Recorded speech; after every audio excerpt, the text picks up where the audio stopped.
Ngifana nawe enhlizweni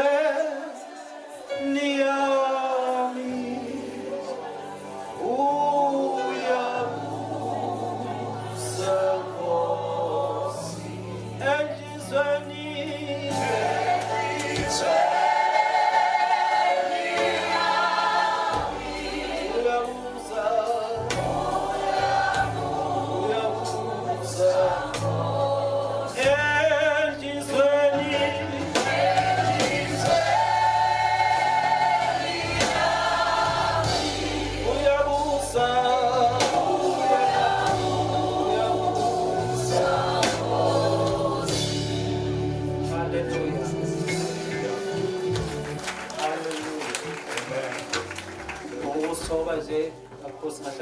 Humility, we can have our seats.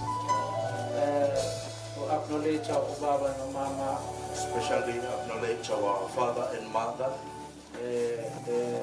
Skosana pastors, Abefundisi ke Baba Skosana, ubaba Nyawo, Pastor Nyawo, nabafundisi bonke egameni likaJesu. and all the pastors in the wonderful name of Jesus. Obaba nomama, The mothers and the fathers, trendsetters, Ulusha lonke.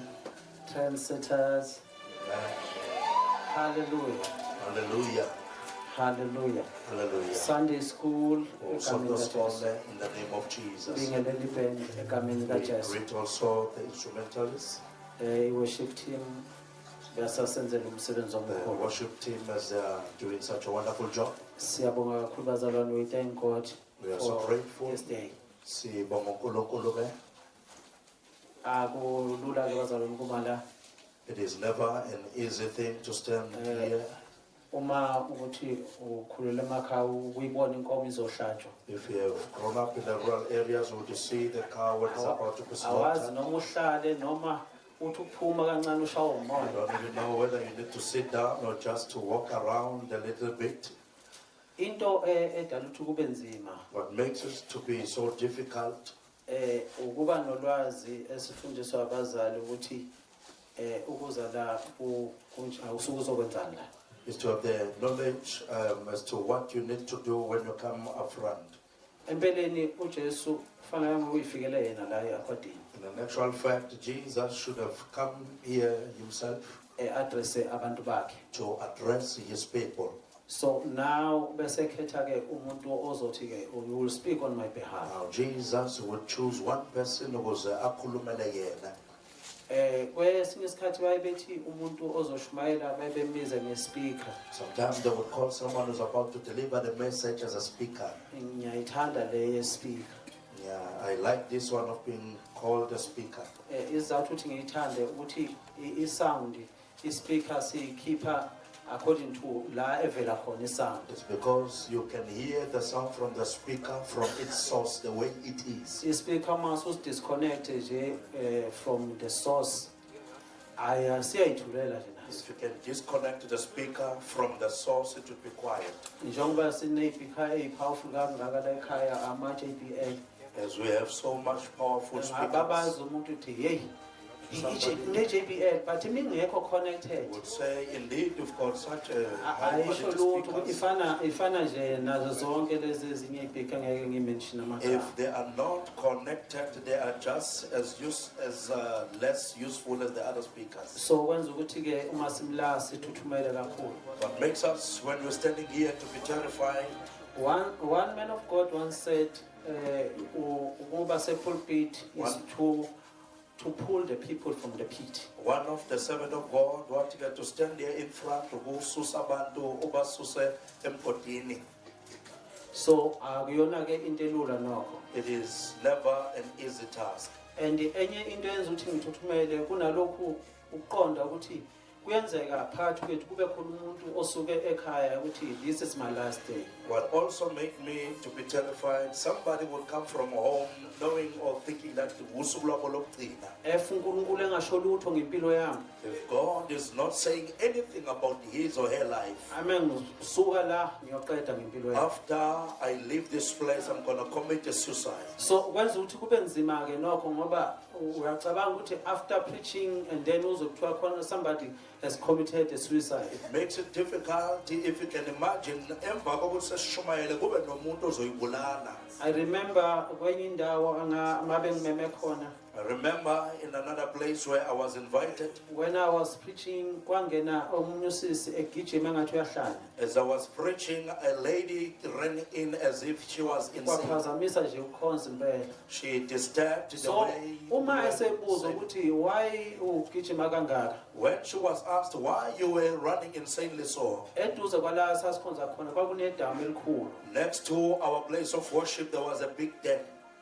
Uthi ngisuke ekhaya ngithi ngoyiphosa kuleli damu. She said, I came out of home wanting to throw myself inside the dam. But the time I was passing la e-18, As I was passing by the gate, I hear somebody talking about Jesus. ngezwile umuntu ekhuluma ngoJesu. And then ngashintsha. Then I changed my decision. So kwenza ukuthi kube nzima bazalwane to stand here. It makes it difficult kuma kule ndawo, Ngoba uNkulunkulu ubiza ukuthi ukhulume his heart. for it calls for someone to speak the heart of God. Awukwenza kube nzima kakhulu ke, especially like I. What makes it even more difficult in this home, Uzibuza ukuthi iliphi ivesi mina ngizolishumayela ekubeni ubaba washumayela lonke phela amavesi baba. you ask yourself which verse are you going to speak about, while our Father normally speaks and quotes almost all the verses. In fact ngaqala ukumlandela ubaba nje ngiyajabula ukungaba akekho vele. I started following him. I'm so glad that he's not here. Kwenza ukuthi kube ngconywana lokho. It makes things much more easier Kodwa nokuma phambi kwenu nje khona ayinakho kuyinkinga nayo. to stand before you. It is such a Ukhona difficult into thing. asanda kuyikhuluma nje siyaye ezweni usisoba bafishane ngoba nami vele angimoto. There is something that he once shared recently. Ubaba esixoxa nje usengitshela ukuthi yazi mfundisi As we were conversing, he said, "Oh, my pastor, i-problem sometimes yethu thina abafundisi ukukhohlwa ukuthi ibandla umkamuntu. for us as pastors, we normally forget that the church is the bride of Mhlambe somebody." yena usekhohliwe lo kodwa mina kwahlala enhlizweni nami ukuthi umkamuntu lo. Then perhaps he might have forgotten, but So, it stood in my heart that the Umkamuntu church is awukhulumi somebody's bride. sinoma kanjani. You don't just speak anyhow to somebody's bride. Uyawakhetha amagama. You just choose the words when you're speaking to somebody's bride. Hallelujah. Amen. Asifundeni izwi lenkosi bazalwane kafishane Can bese we- siye emakhaya. Briefly or shortly, read Romans chapter 12 verse 1 and 2. incwadi ke kwabaseRoma isahluko seshumi nambili ivesi lokuqala nelesibili. Kube ngiyakwazi ukucula bengizocula. Ulaba bangothisha. Kade nginenkinga nothisha ababesifundisa. I used to have a challenge with our teachers. Ngithi ngiyafisa ukubathola bengichazele ezinye izinto babesifundisa zona ukuthi babethi sizozenzani. That they so wish to ask them when they were teaching certain things as to how are those things going to be useful. Okunye kwakho nje laba ningqoqele nama 2K. Lokhu ukuthi nje uvela ufundise nje. Fanele bese yafuna ukuthiwa nansi intswempe. You don't understand intswempe hlanganaphi nokufunda. Now you ask yourself how. Kodwa ke ngibaxolele ngenxa yaleli verse ithi all things work together for good. And I forgave them ngenxa ukuthi verse lithi konke kusebenzelana kube ngokuhle. Nakhona kungenxa yokuthi nginotice ukuthi ama-2K engathi kunzima la ukuvula I'm umlomo. noticing because I found as if it's difficult for them to catch Ukuthi nje the alikho igama abakwazi kunzima kakhulu kubo. It's difficult for them. Kanti inswempe le yayenza ukuthi ivuleke nokho. They things, Noma singasizi emsebenzini kulezi nsuku even if it is not useful in our workplaces. baba sikhosana ngathi wawukude kulebheleni iqwakhe. Hallelujah. ngiyenzela ukuthi siyezwini si-right bazalwane I want yazi us to go to the word. ayikho into enzima nje ukushumayeza abantu abeserious Amen. ngathi bazothi siqeda ukuzwa nje umbiko ukuthi ubani usibani banakasekho It's as serious as if the church had some bad news. Hallelujah. Amen. nibahle kakhulu bazalwane You are so beautiful, saints. ngicela ukufunda la egameni kaJesu Amen. ngakho-ke ngiyanincenga bazalwane ngobubele bukaNkulunkulu ukuba ninikele imizimba yenu ibe ngumnikelo ophilileyo ongcwele othandekayo kuNkulunkulu kube ukukhonza kwenu ngokomoya. Verse 2 ningalingisi lelizwe kodwa niguqulwe isimo ngokwenziwa ibe ntsha ingqondo yenu ukuze nikwazi ukuhlolisisa okuyintando kaNkulunkulu okuhle okuthandekayo nokupheleleyo. Father, izwi lakho liphilile, khuluma thina silalele Nkosi, silalele, khuluma nathi, do whatever you want to do with your word. Thina nje singabantu bakho sizela ukuzozwa wena.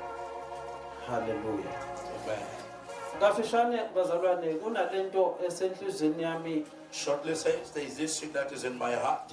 ngifisa nje ukuthi sikhumbuzane bazalwane I would like us to remind each other ukuthi injongo enkulu njengoba sihlangene the great purpose as we gathered here ukuzothatha ukusho kukaNkulunkulu is to take the saying of the Lord bese siyo-applya lokhu kusho kukaNkulunkulu and apply what God has said. and ngiyafisa ukusho ukuthi-ke uNkulunkulu uma esekhulumile yena I so wish to say that after God has said something, ulindela ushintsho entweni ayishilo kithi. He is expecting a change in our lives for what He has said. Yingakho-ke ethi ezwini lakhe ebe nesibindi sokuthi izwi lakhe alibuyele emuva lingawenzanga umsebenzi. That's why He says in His word, it does not go back without fulfilling what it came out for. uNkulunkulu ulithembile izwi lakhe. God is trusting His word. Ulithembile kakhulu He has trusted His word so much ukuthi ngeke libuyele emuva lingenzanga that lutho. it will never go back without accomplishing Once what it came walikhipha out nje for. kukhona into elizobuyela nayo emuva. Once He said it, there is something that is going to go back while it has accomplished it. Kunalokhu-ke enhlizweni yami ukuthi namhlanje uNkulunkulu esakhuluma nje I've got this in my heart as God is speaking this morning. ukuthi uma izwi libuyela nereport ngoba ngiyakholwa ukuthi libuyela nereport When the word goes back with the report, lisho ukuthi hayi sifikile sasho. it would go to God and say, indeed, we have said this. Uma lifika kogulayo sithi lifike libuyele lithi hayi usephilile. If the word came to the one who was sick, it will go back with the report to God and said, he or she is healed. Esale umzalwane la elokuthi ngiyagula kodwa izwi lona selirepotile. And the saint will remain and say, I'm still sick, while the word has sent a report. Ngoba to God. izwi lona report a negative report. For the word, when it brings the report, it does not bring a negative report. And uNkulunkulu akawaqamba is not a man that he should lie. uNkulunkulu akasiyo umuntu ukuthi angaqamba amanga. Into ayishoyo uyayenza. What he has said in his word, he makes sure that he does. Siyayikholwa noma siyikholwa kodwa yena uyayenza. Whether we believe it or not, but he definitely does it. uNkulunkulu bazalwane is just waiting for us. Yena ke uNkulunkulu olindele thina. Angazi ngihlela ngiyacabanga angithi manje buye kube kuba khona lokhu. Yabona abavangeli imvamisa manje nina nibazi. You know, sometimes iTitle basho sebeqeda. they would say the title at the end of their message. Nakhona sayibona ukuthi naku ngiqeda ngayishonga iTitle. And then after realizing that they've just finishing the message without Hallelujah. mentioning the title. So nami ngiyacabanga ukuthi kodwa Nkosi iTitle ithini ke la? I'm also thinking as to what's the title of the Ngiyayizwa message. khona message kodwa manje iTitle ithini? I can feel the message, but what is the title? Kufika nje enhlizweni lami ukuthi ngithi a divine creature. Ushokeke, the divine creature. Kahle hle uNkulunkulu uma edala umuntu angazi ukuthi what was in his mind. When God created a human being, angazi ukuthi yini ayisengqondweni yakhe. Angimangali uma uDavide ethi ngenziwe ngokumangalisayo. I am not amazed when Ngokusabekayo. David said, I have been made.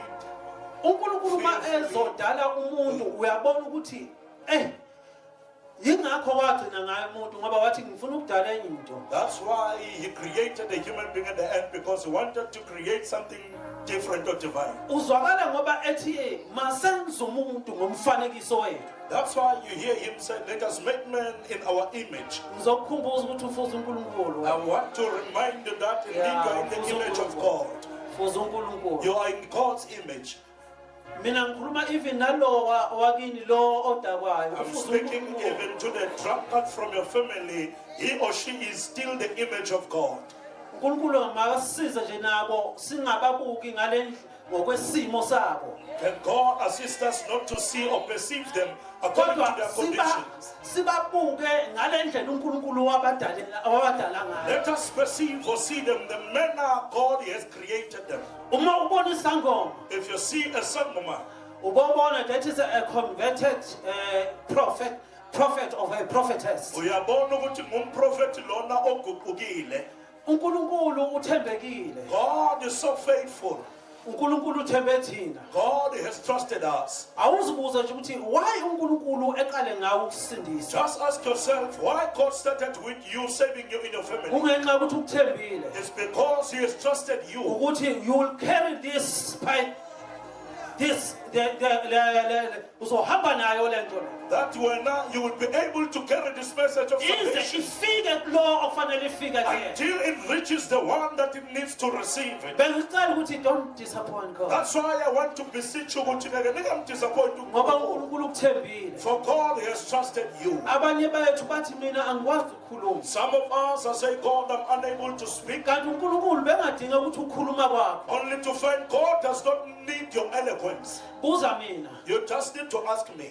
uNkulunkulu uyakwazi ukushintsha umuntu oyithulelayo nje. God is able to change somebody through his conduct without saying anything. Uma wami ongizalayo la. If my mother, my biological mother, can come into our midst, Engamangala ukuthi swakhuluma she kanjani. will be shocked as to how much I can able to speak. Kanti hayi ngoba nami ngikhuluma. Not because I am able to speak. Lento injengomlilo uvalelwe. But this thing is like the fire that is filled inside The my gospel of Jesus ikwenza ukuthi noma ufisa ukuthula. This thing of Jesus, it makes you, even if you want to be quiet, But akuthuleki but you are unable to be quiet. ngoba kunento evalelwe. Because there is something that is enclosed. Angiyazi mina lento wayenzayo I don't know what God has done upon my life. ikwenza ukuthi sengathi nje noma uyihlalele ukuthi uzizwe nje sengathi ungahlabelela umhlabeleli ungazi ukuthi kwenze njani. It makes you, even when you just sit and it just to make you to be able to sing without knowing what to uzizwe do. ukuthi njengendluzela yomela manzi. Hallelujah. Hallelujah. Awungazi ukuthi kwenze njani. You don't even know what's happening. uthi driver uze kube sengathi ukuthi ungathi nje bayede. As you are driving, you can just feel to say, even by Bayede. it, Ungcwele, you ungcwele. are holy. Hala. Yes, Lord. Unjalo uNkulunkulu wethu. That is our God. Uma ke ethi masenze umuntu ngomfanekiso wethu When ukuthi it's- asifuze. Let us make man according to our own image. uNkulunkulu kahle hle bethi befuna ukuthi befuna ukuthi uma ebuka wena ezibone yena. God wanted that when he sees you, he must see himself. uNkulunkulu akadingi esibuko. He does not really need any kind of mirror. Ngoba uma befuna nje ukuthi befuna ukuyibona ethi ake ngiyibuke lapha kwabanyama. When he wanted to see himself, he wanted to see himself on you. Ake ngi-challenge mntaka baba ukuthi let us live this gospel in such a way, our Father in heaven. Let me pose a challenge to you. Ukuthi siphila levangeli Enkhosi. esibone ezulwini. Eboaste ngathi. To boast noma ayikhathe ngathi. Ubaba kuke washo la ngelinye ilanga wathi uNkulunkulu uke wabhosta ngenye indoda. At some point, our father have said, God once boasted about Wathi somebody. uNkulunkulu ebhoste ngoJobe ethi hayi khuleka yana kuwe. He boasted about Job. He said, indeed. Just imagine uNkulunkulu etestifya ngawo. Okumangala when God will Ethi testify. hayi noma ungaya kuye kodwa ngiyazi ngeke uthole And umuntu tell the devil that you can go and touch him, but you will find nothing. wena-ke ungcono kunoJobe You are even in a better position than Job. ungcono kakhulu You kunoJobe are far much better in condition by wisdom. isizathu sokuthi ngithi ungcono kunoJobe yilesi The reason why I'm saying that you are in a better condition like oJobe babehamba babemlalela uNkulunkulu engekho kubo Job, they used to listen and obey God without hearing on.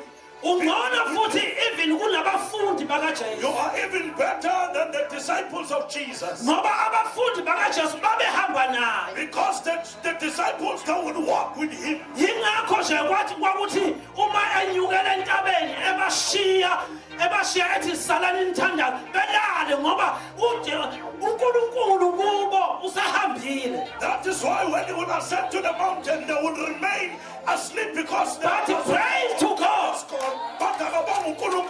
praise to God ukuthi asizukulwaneni sethu in our generation, sihamba uNkulunkulu ephakathi we kithi walk with God in our midst. elithi iBhayibheli uNkulunkulu oyingcwele ohlala kithi As the Bible says, God, the Holy Spirit dwelling in us. uNkulunkulu uhlala kithi. As God is dwelling in us. That is why singasabi even nangabantwana That bethu is why we are not even afraid uma of behamba them. beya emathashiyana When they go to the tertiary institution, asinankinga we esilongibeka have no kuwena problem as long as they receive Jesus. ngoba siyazi ukuthi uNkulunkulu For we know that our God is in us. uyakhuluma He speaks as well.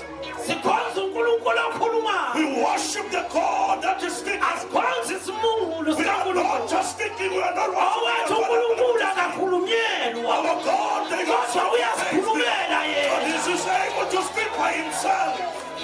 Yes, Lord. kodwa ngithi uyena izolo Let me say, He is yesterday. uye izolo He is the same. uye He namuhla is the same today. uyena He naphakade is even forever. ungcwele He is holy. ungcwele igama lakhe He is holy. unginguye nginguye He's the one who was. owayekhona okhona nokhona kuzonke He's the phakade one who's there forever. Yes, Lord. kanti inkosi wawuzodala iy'nhlanga Are you emhlabeni here to create insane people? haleluya praise God so Hallelujah.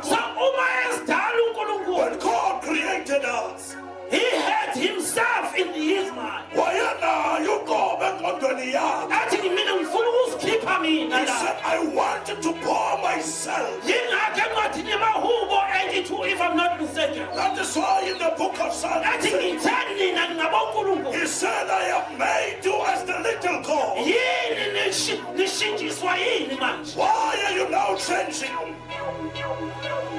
haleluya Hallelujah. angazi wayekushisa manje ngoba kukhona lento ngiye ngithatha umoya ngcwele ngithathe nje umetron of honor I would take and assume the Holy Ghost as the matron of honor.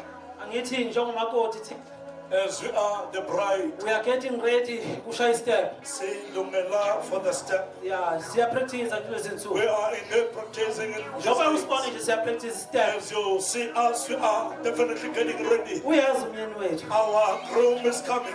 hayi bo uyazi umyeni wethu Our groom is definitely coming. so njengoba eza umyeni wethu As our groom is coming, ngiyambona mekushadwa umetron of honor I would normally observe as the matron of honor. uyesuke nje uhleliwe kahle After everything is being planned and prepared, ubone ethatha intwana encane eyomakoti they will take just a ubone emsuka handkerchief for a tissue just to sayibuza wipe ngithi ehleli phansi umsuka akavele right We're asking why is she's wiping the bride. no don't worry uma umbuzo metron of honor Ungathatheki if you can ask the Khona matron of honor. akubonayo. There's something that she khona sees. amachashaza amancane There are just a awabona few things as well abona that, angase phazamisa that might just disturb. ungangathi efike umyeni efice kunaleli banga Would come and find angeke this God, lithande that the groom will never manje-ke namanje kumoya ngcwele That is what even is doing ubhizi the uyathithivate umakoti peace in making us the ungemangane wena You can just be assured umangale ukuthi hawu kwenze njani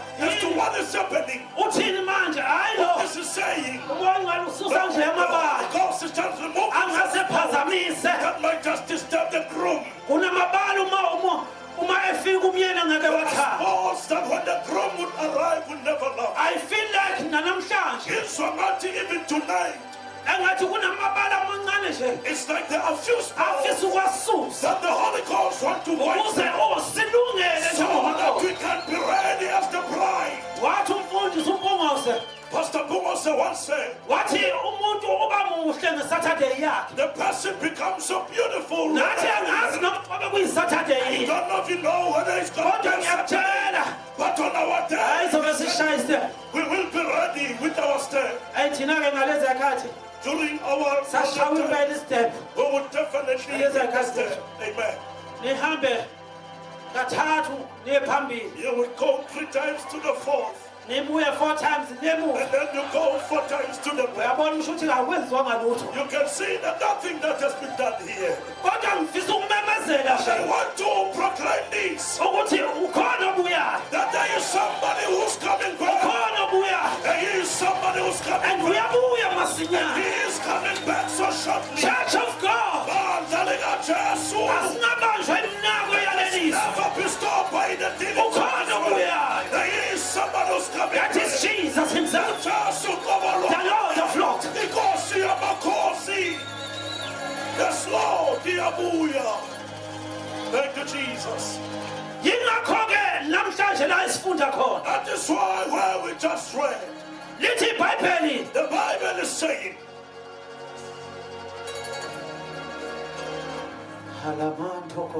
thank you, Jesus. Hallelujah. uthi uPawuli ngiyanincenga bazalwane. Apostle Paul is saying, I beseech you, saints. Ngiyanincenga. I beseech you.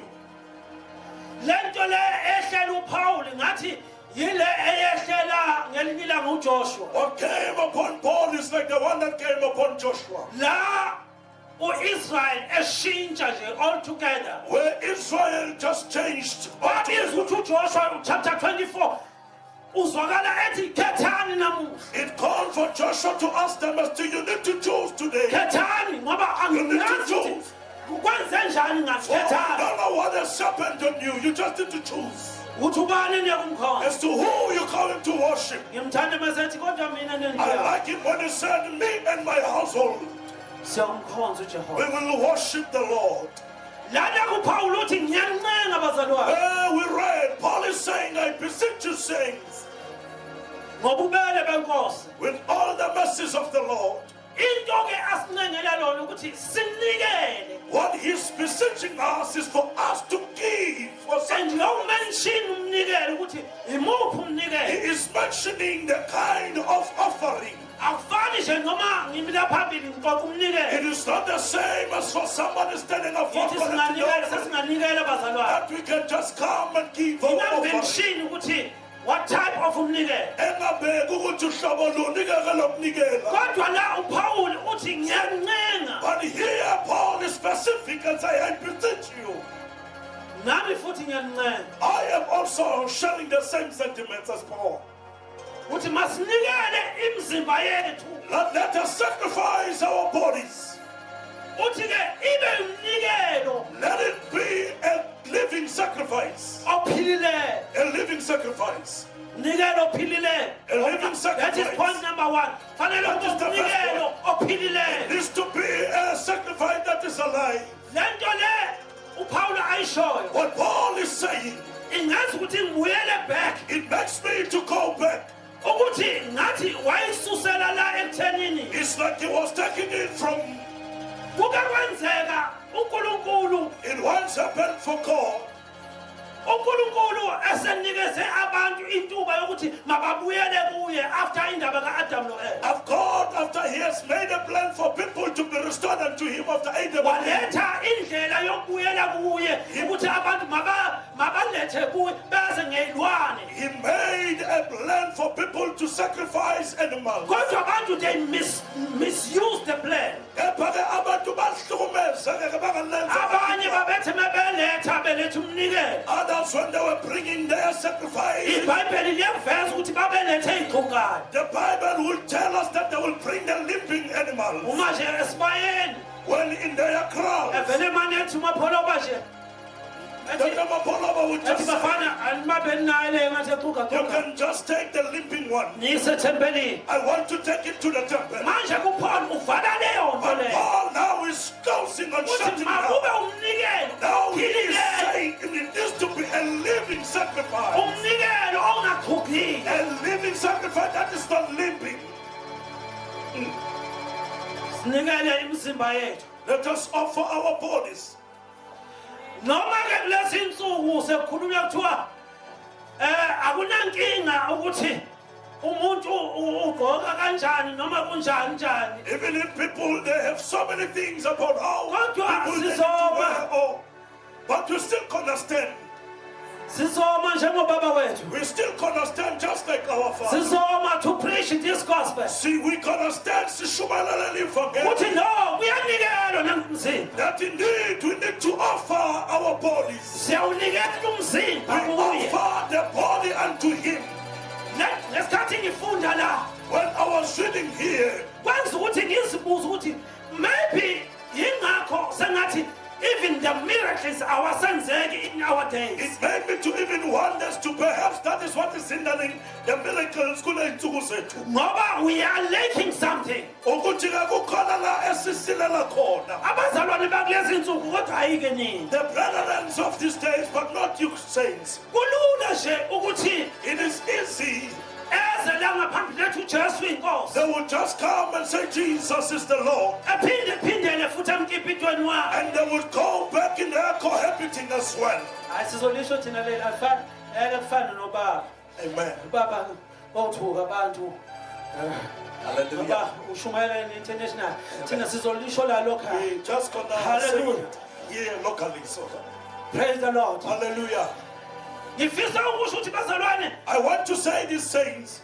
igazi likajesu The blood of Jesus, alehlelanga amahala it never came down for hayi angithi mina ngiyalazi igazi likajesu I know the blood of Jesus. bazalwane mina ngiyalazi igazi I likajesu know the blood of Jesus. ngiyalazi lihlanzi zono I zomuntu know it washing somebody's sin. kanti ngiyamazi ujesu ehlukanisa umuntu I ngesono know Jesus separating somebody from sin. yilento umpostoli pawulo ayikhulumayo That is what the Apostle Paul is ukuthi saying. masinikele imizimba yethu Let us offer our bodies. he is very specific Umuntu nje oqondenqo. masinikele imizimba yethu Let us offer our bodies. ake ngibuze nje Let me just ask. how do you feel ukuthi the same temple because this is the temple of the father Uzwa njani ukuthi ke the very same temple. uthatha the same temple Oh, you take the very same temple. and then uyihambise kwabanye onkulunkulu You take it and offer it to other gods. njengoba ngikhuluma nje Yes, sir. mesikhuluma ngendaba yabo abanye kulula kulezi nsuku Others it's easy. ukuthi umuntu ewumzalwane impela As somebody esho is ukuthi ujesu a inkosi saying Jesus is the kodwa futhi Lord, ehambe nje eyoshaya level they would also go to a nyangeni. ehambe eyokhothama kwezinye iy'thile They would go and bow before ekhothame other kwamanye idols ama-altar and bow before eshiye other idols, i-altar leaving kankulunkulu the altar of the living God.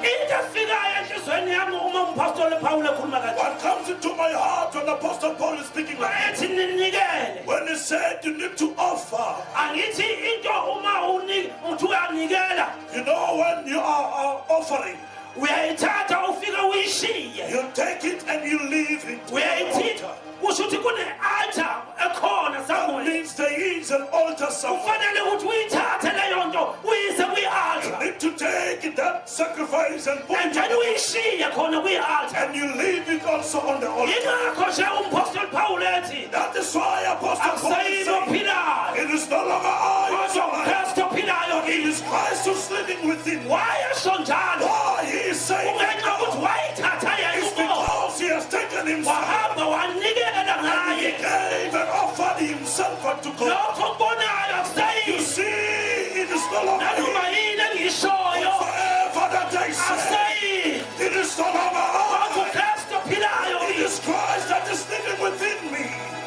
Yes, Lord.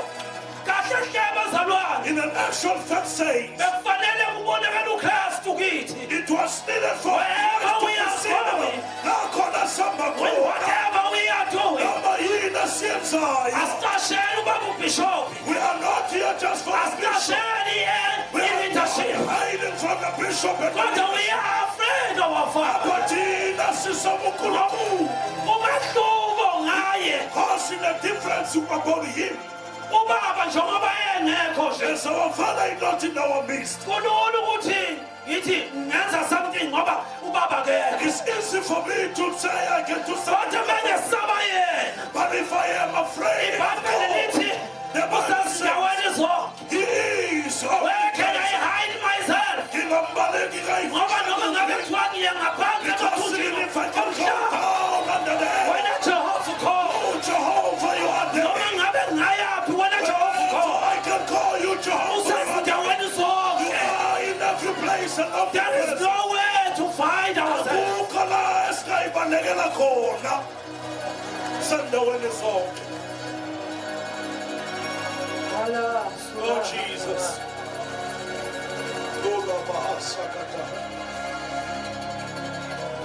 Ngiyancela. I beseech you. Uyabona umshumayeli mesethi ngiyancela. When you preach the someone will say, I beseech you. Ukhuluma nabazalwane He njalo. is speaking with the brethren. Ukhuluma hayi abantu abangakholwa, ukhuluma Not, nabazalwane. not the unbelievers, but the brethren. Ngiyancela bazalwane. When he still say, I beseech you, saints. Kodwa hayi angazi namusho ngina. Kodwa khona wayekhuluma nabazalwane lawo. He was speaking with the brethren. Kuthi ninikele. That you need to offer yourself. Awukuthole kunzima And you find it difficult. ukuthi uphume la kade uNkulunkulu ekhuluma ngobaba wethu uphuma uyokwenza one and the same thing. You go out of this place to do exactly what was spoken about in this place. Umbuzo wami ukuthi kodwa My wenzala question would be, wenza kanjani? how are you able to do that? Kanjani nje kanjani? How are you capable of doing such? Nikelo philileyo A living sacrifice ongcwele. that is holy. Le ye holiness bazalwane. This one of ubungcwele,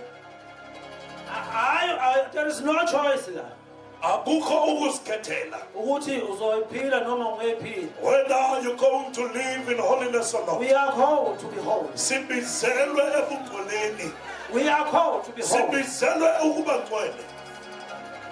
Akukho ukuthi hayi abanye ngabafundisi. No. So Not to once say- wamemukela uKristu, Any person whatsoever wamkela uJesu. kodwa ake ngikuvulele intuba encane ukuthi Let me just open an opportunity for you. mhlambe That perhaps lokhu kwenza kwakho the way you are doing things, sikubuyisele kuthina mfundisi kwakho. let us bring it unto us. Mhlambe kunezinto ezingafundiswanga. Perhaps there are things that were never taught. Ungene kulezi zinto ngenxa yokungazi. You came into these things without any knowledge.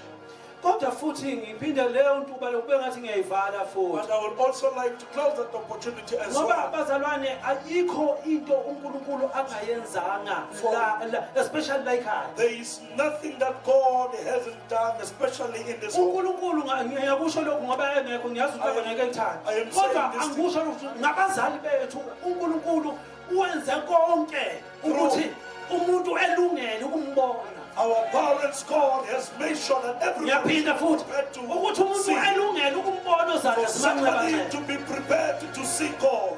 Ngoba ake ngikhulume nje le ndaba yemazone. Let me just speak this thing of the zones. Kubalekile bazalwane attenda amazone. It is very important to attend the zones. Ngake ngekho baba ayichaza ukuthi why kuvulwa indaba amazone. I was never there when our father was sharing it to Bathi ke us. ulungile umonqe uyangihlebela. But the Holy Ghost is now Uthi the whispering. reason why kuvulwa indaba yemazone. It is hard for the zones to be there. And sekuzoshuba kakhulu manje. It's going to be Ngoba much more baningi tough. kakhulu abezayo. For there are so many that are And kuzoba nzima kakhulu it will ukuthi be sazane difficult sonke. for us to know each Kodwa other. le yamazones But this thing yenza also ukuthi sazane makes us to kalula. know each other so easily. And sazane kube lula nje ngikwazi ukubona sebe reporter ukuthi kwizone yase CPT to be able to see easy when they report about a specific zone.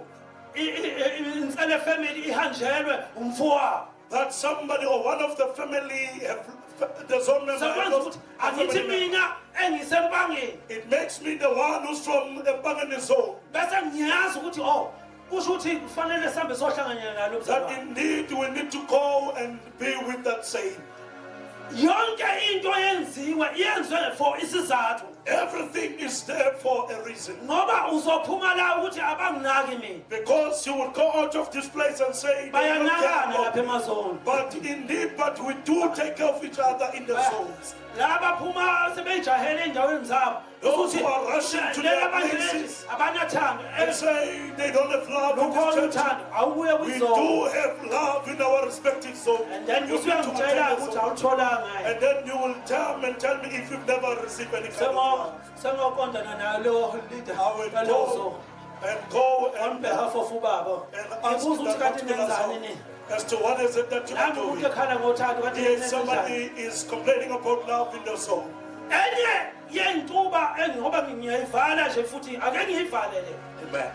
uNkulunkulu befisa ukuthi ngabe sesikwenye 11 manje God will have wished that you are on another level. akekho umuntu ongena esikoleni but engaqhubeki nokufunda There is nobody who starts school without proceeding further.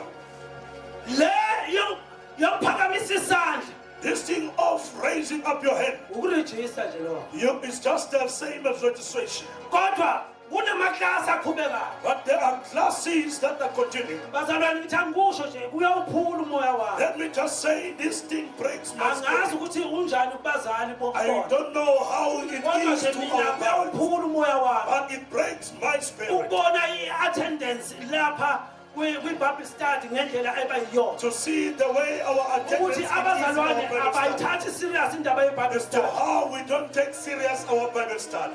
enye yezinto angikusho lokhu One of the things, into edala ukuthi yabanje manje ususindiswe siyohlanganisa isandla sesibili you are now saved. You've got so many years. usindisiwe kodwa ake ngibuza ngcono uyiphendule wena Let uyakhula me kodwa ask, are you growing in the Lord? uyakhuleka kodwa Are you growing in the Lord? no ngeke uzoyiphendula wena You come to answer yourself. Are you growing in the ungangiphendula Lord? uzoyiphendula wena You come to answer yourself. uyakhuleka kodwa Are you growing?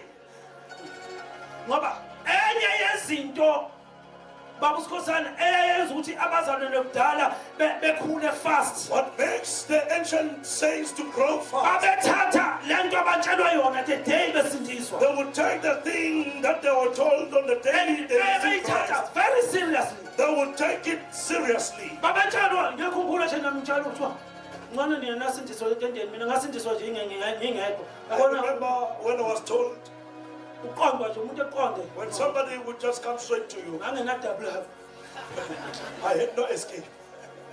but hardly 5 minutes intombazana 5 ikhuluma minutes, ngojesu the lady shared about zathi Jesus. inyembezi I was le nto ayisebenzi ngebhluka kungenzela ukuthi uwazi ukuthi le nto ayisebenzi ngebhluka when just because it's a man standing, hardly 5 minutes intombazana ikhuluma Within 5 minutes, imbeka ujesu a woman emlengisa sharing about yathi Jesus. mlengisa ngange ngibona ukuthi hayi no As I angithathe was sharing lokho about him, inyembezi then I was on my tears. so ngifisa ukusho ukuthi I want to say this ukukhuthaza abazalwane kwi-bible study to encourage. ukuthi bazalwane let us go for i-bible study Ukuthi ke sibe khona kwi-Bible study. kahle hle laba abadala njengami In an actual fact, those who are as always, ngirealize ukuthi kunezinto esiziluza kakhulu esifundwa ku-sunday school I've realized that there are so many things that we are losing that are being taught. angithi uyabona nje lana sifunda amavesi amabili You see here we just read 2 verses, kodwa umfundisi umoses nomfundisi uthando lapha but there's bafunda the whole chapter they read it sahluko sonke. lana sikho isikhathi sokufunda the whole chapter There is no time for us to read the whole chapter.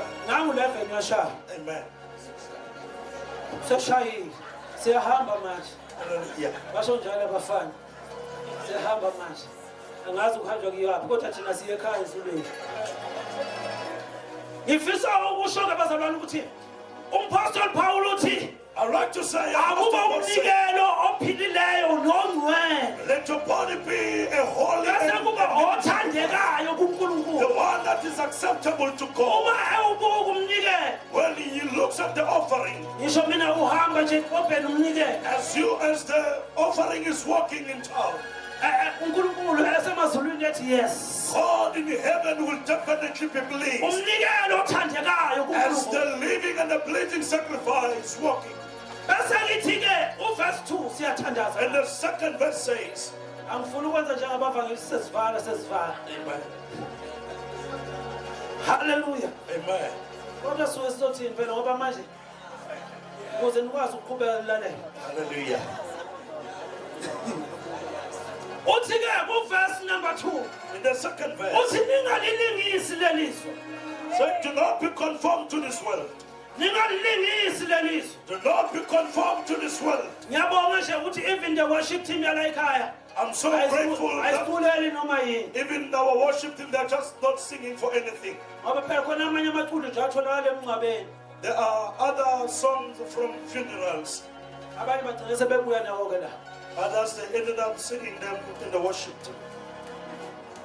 into ke alumsho uPaul uthi ningalokothi nilingise lelizwe Paul is saying, do not be conformed to this world. don't be conformed to the standard of this world Ningalilingisi lelizwe. why ethi don't conform to the standard of this world Why he's saying good thing ningalilingisi lelizwe? kungenxa ukuthi nathi we have our own standards Ingenxa ukuthi ke nathi awukwazi singamazinga ethu. ukuthatha ama-standards akwenye indawo You can never take the standards of another place and bring them here. masingalilingisi lelizwe Let us never be conformed to the standards of this world. uthi kodwa mayiguqulwe But ye be transformed, isimo sengqondo yenu the renewing of your mind. abonake le iyangichaza le I renewal like of this the one. mind Ukuguqulwa kwesimo sengqondo. kwathi angishintshe ithayithi ngithi the battle is in the mind Kungathi I can just turn my title ngithi impi isengqondweni. ngoba if ingqondo why apostle Paul ekhuluma ngendaba yengqondo Why Apostle Paul is speaking about the mind? angithi siyakhumbula ngesikhathi siseyizoni For we remember when we were sinners, besihamba ngendlela zethu we will walk in our own ways. so now masifika la Now when we have come to Christ, already bese si-adoptile ama-standards alabe kade sikho we had already adopted the standards of our ways. manje-ke kuthi-ke asiwayeke la ma-standards Now lawo. we're saying let us forsake those standards. ngoba la esikhona kunama-standards For akho in Christ there are standards of this kingdom. now we are living a holy life Thina lasiphilipilo elingcwele. that is our standard Iyona ke izinga lethu lokuphila.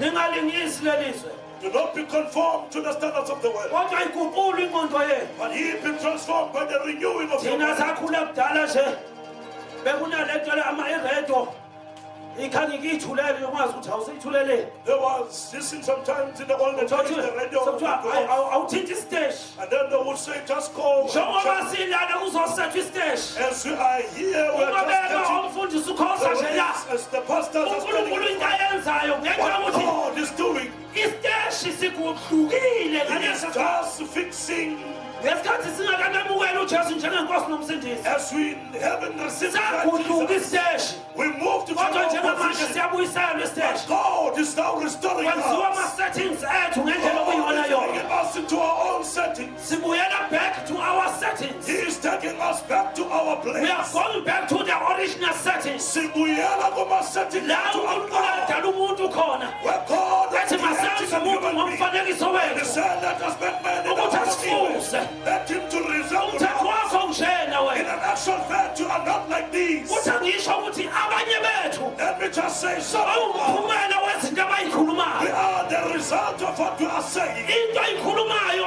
iyona leyo idalayo It is what you are creating. remember ukuthi unkulunkulu utheni ezwini lakhe All our God has said in uthe His word. unkulunkulu whatever we say with our mouth Wathi noma yini shall come to pass kuzoba yikho. kusho ukuthi anything that we say In other words, noma yini in the esisho realm of the spirit naphezulu likamoya. already siyayidala izinto Leyo nto leyo we are creating uma it uthi today. ngiyahlupheka If you say I am in poor, the realm of the spirit ezweni likamoya already suyahlupheka iyatshaleka inhlupheko. kodwa uma uzwakala But if you are here, uzwakala ukuthi if you are here Yeah. saying, uzwakala ukuthi mina ngicebile if you said I am rich, ngathi ngizwa nje umuntu othi ngicebile I can hear someone singing that they are ngesikhathi rich. usho njalo If you say and utter those words, uthi ngicebile nezulu and livumelana say nayo you are rich in the heavens, testifies lento to you. le uNkulunkulu uyishilo ekhuluma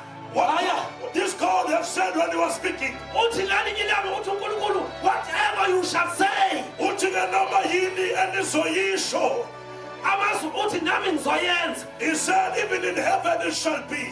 uma nimisa something If you store or restore, uma kukhona sikumisayo if you stop anything, wathi angithi kahle hle abantu abadinga ukushawa kulezi insuku uyibandla the people who needs to be corrected is the church. ngoba abantu abaphethe i-remote Because the people who are having the remote ukuze izinto for things ukuthi ziyenzeka noma zenzeke to come into effect, uNkulunkulu unikeze ethi God has given the church. ngoba uNkulunkulu uthe ebandleni For God have said unto the church, noma yini enishoyo whatsoever that you can mina say, zulini ngizoyenza I as the Lord in heaven I will if do you it. bind something Uma libopha nami kuthile, ke ngiyabopha nama sulwini if you ayibhali. release something Uma nitendela nami uthile, ngiyarelease I myself in ingakho-ke heaven. ngima ngithi That is why I stand and abantu say, kufanele kubhekwane nabo the ngezinto people that needs to be it's accountable. not the government Asiyena the uhulumeni, church kepha ibandla. because we are holding the remote Ngenxa yokuthi thina siphethe i-remote, can change the channel at any time siyakwazi ukushintsha emashaneni nganoma yisiphi let us isikhathi. change the channel Hayi, asishintsheni emashayeni. kaNkulunkulu